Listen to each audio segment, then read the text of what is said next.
English translation 561st contact, Tuesday, the 14th of May, 2013, 0:02 hours. Greetings, dear friend. Greetings also, and I am glad that Florena reached you so quickly, and that you could come so quickly. Because what's up is this thing here with existing life in the universe. Because somehow I am not quite clear about this description here in relation to Venus, because I guess I messed up the description pretty badly. Actually, it should also have been obvious to you that something could be wrong. When I noticed the mistake, the book was already printed and on sale.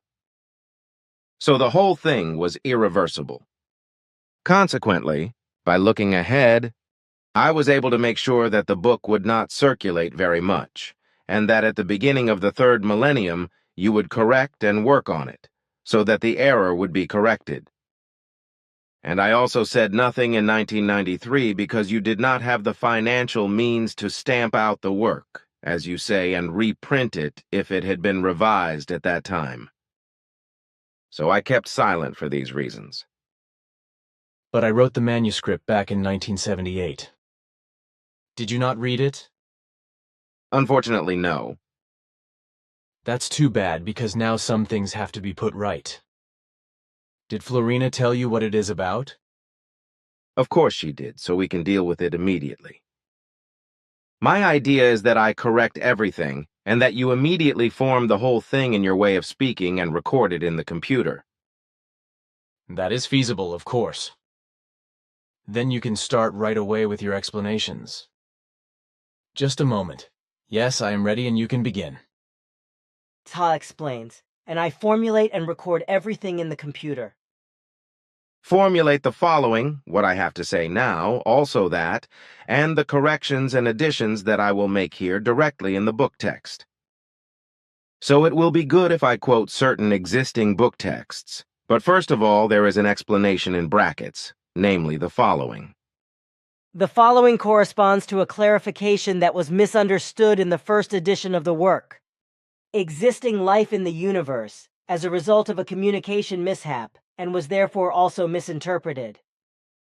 After that, here comes the first text, whereby this introductory section can remain. Venus. With regard to Venus, which has already been mentioned, I would like to say the following.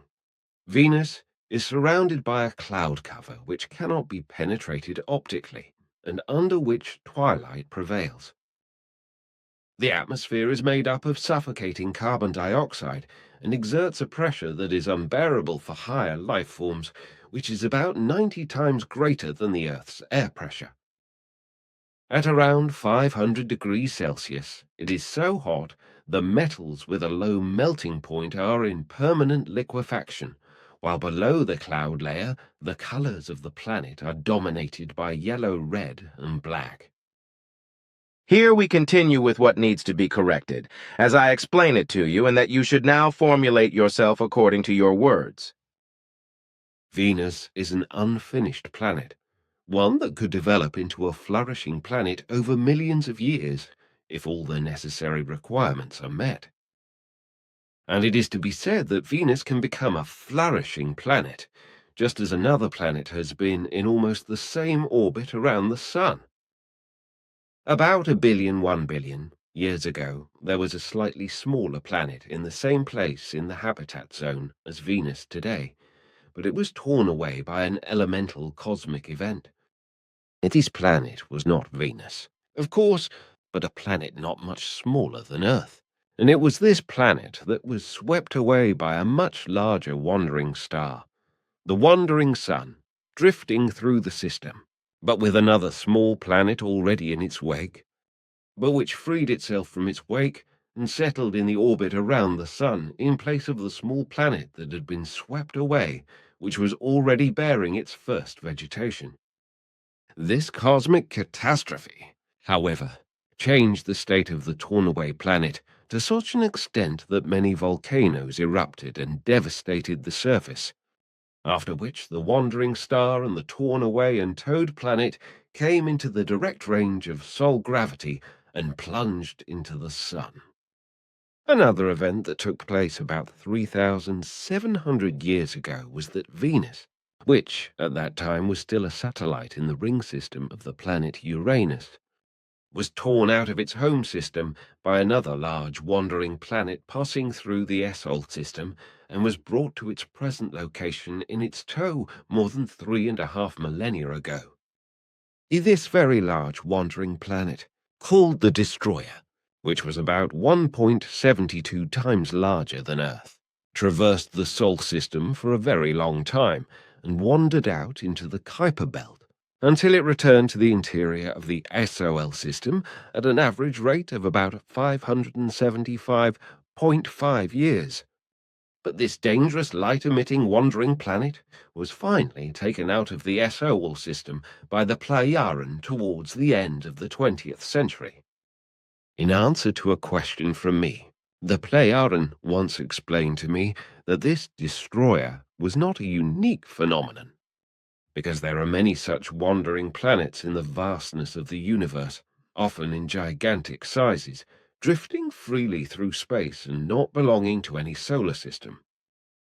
Thus, in the orbit of the former vegetation-bearing sister planet of the Earth, which had mountains, valleys, fields, forests, lakes, oceans, blue skies, and light clouds, Venus was dragged there, but it was a volcanic planet.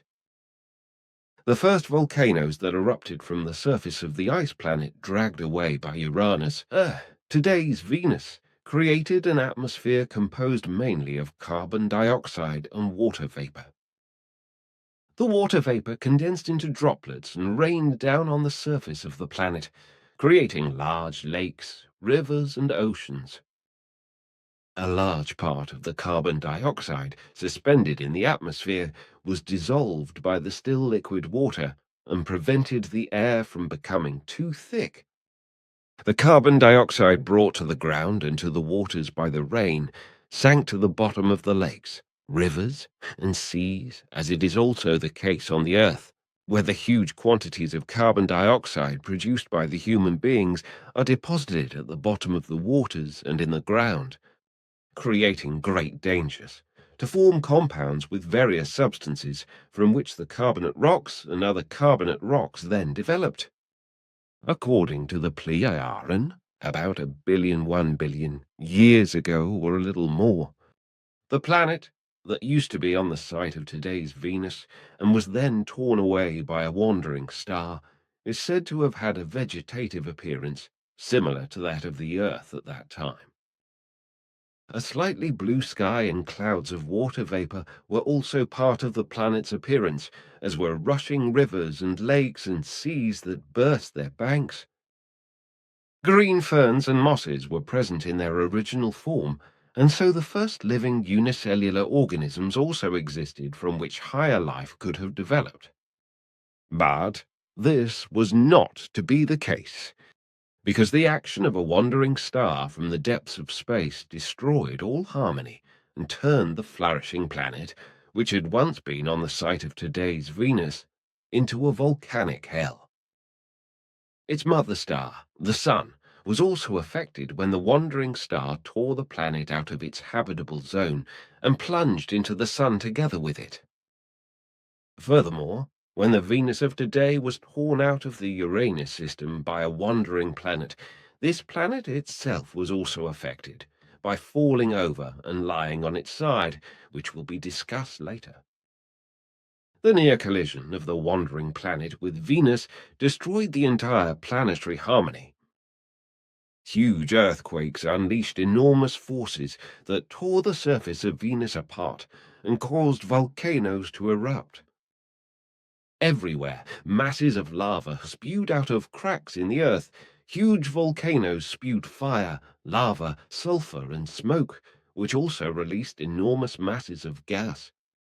As a result, the Venusian atmosphere became more and more dense, together with the rising water vapors, as the vast masses of water from the oceans, lakes, and rivers evaporated, created by the enormous masses of molten planetary ice.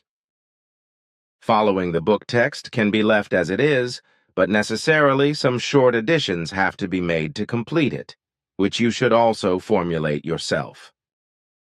Through these rising water vapors, the radiation of the far sun was captured and held in a much stronger mass, without also a small part of it being able to return to world space. Jet water vapor, as Yusufwish Ptaah explained, is able to capture solar radiation more intensively than carbon dioxide. By capturing the sun's radiation, even if the sun was still so far away, about 100 million kilometers, through the gigantic masses of water vapor, a heat accumulation formed on the ground, which created a huge greenhouse effect, making the tormented planet even hotter and also evaporating the last remnants of the few remaining water masses. The surface was ripped open and traversed by raging volcanoes, even heating up to such an extent that the huge masses of water boiled before they evaporated. And the more water vapor entered the atmosphere, the denser the water vapor haze belt became, and the hotter the surface of the planet. The surface of the planet was torn apart more and more by volcanic activity, creating channels thousands of kilometers long, into which the outflowing oceans poured to boil and evaporate. Suddenly there was no more water on the planet, only raging volcanism and an atmosphere of water vapor, impregnated with sulfur vapors and other gases. The temperature rose rapidly from 170 degrees Celsius to 250 degrees, and then to around 300 degrees Celsius. There were no more oceans, no more lakes, no more rivers, and no more streams.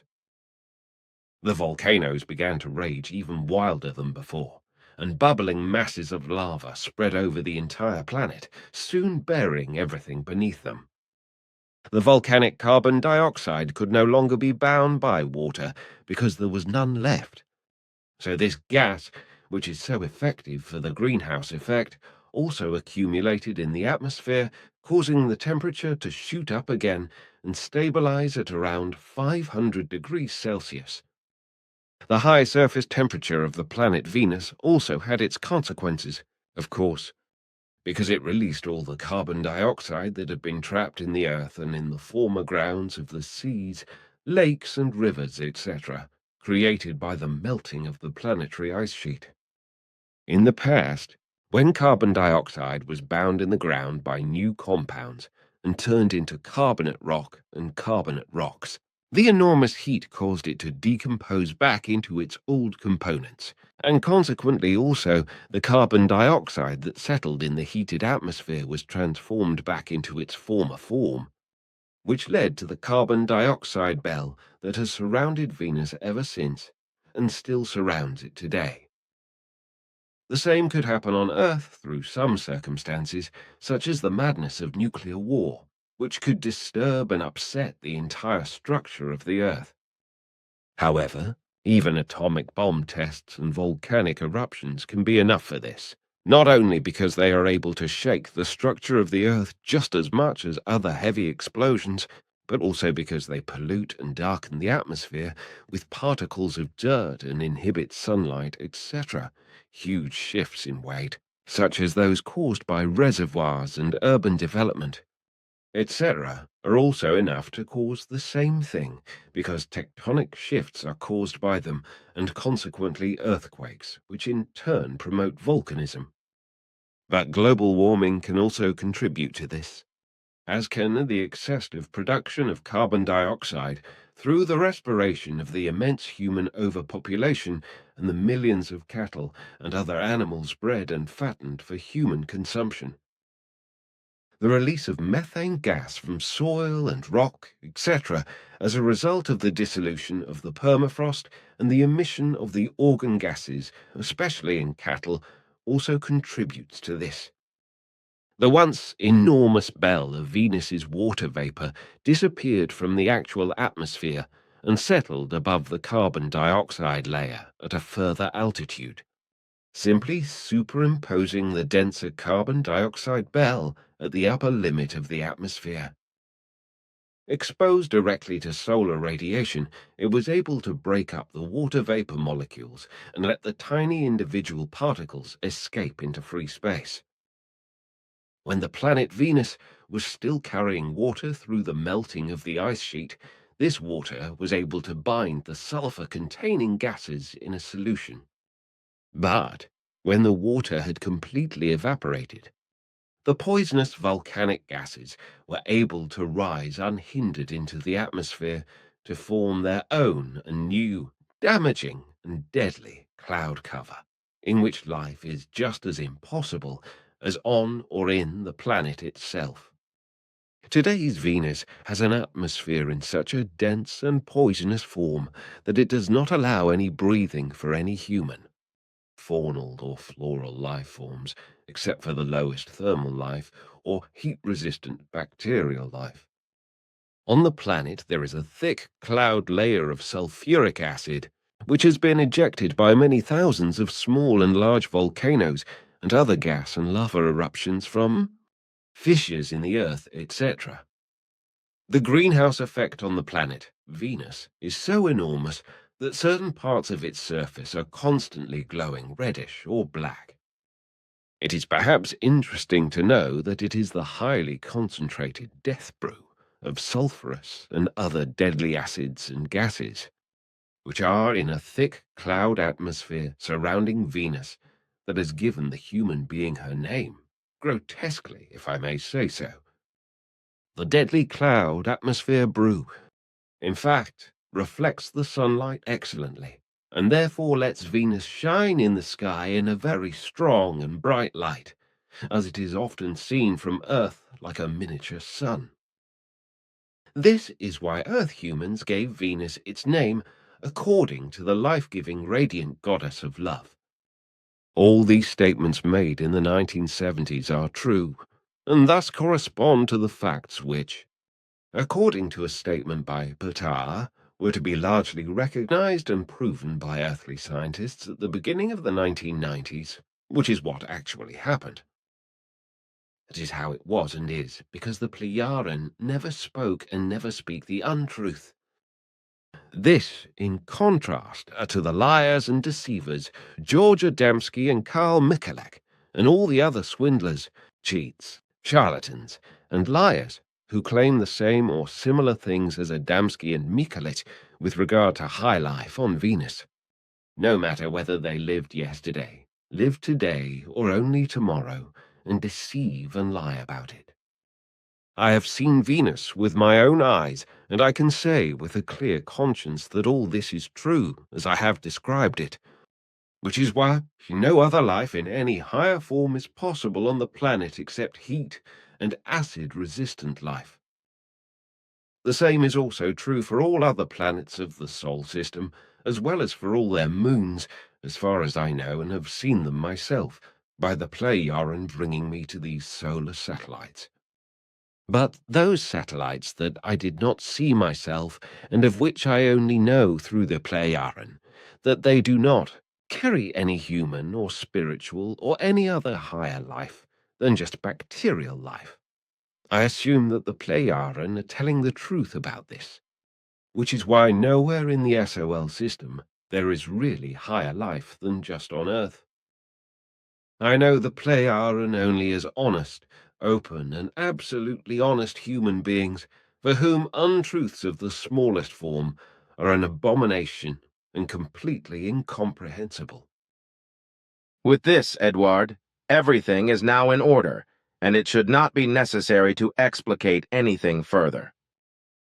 What remains to be done now is to make any necessary corrections wherever there is talk of the destroyer. But you do not need my help for that. Man, am I glad that everything is set right. Of course I can do the rest myself. But if there are still questions, you may inform Florena. Thanks, yes, I will do that if necessary. But do you still have some time? It is already after 2:20 HRS.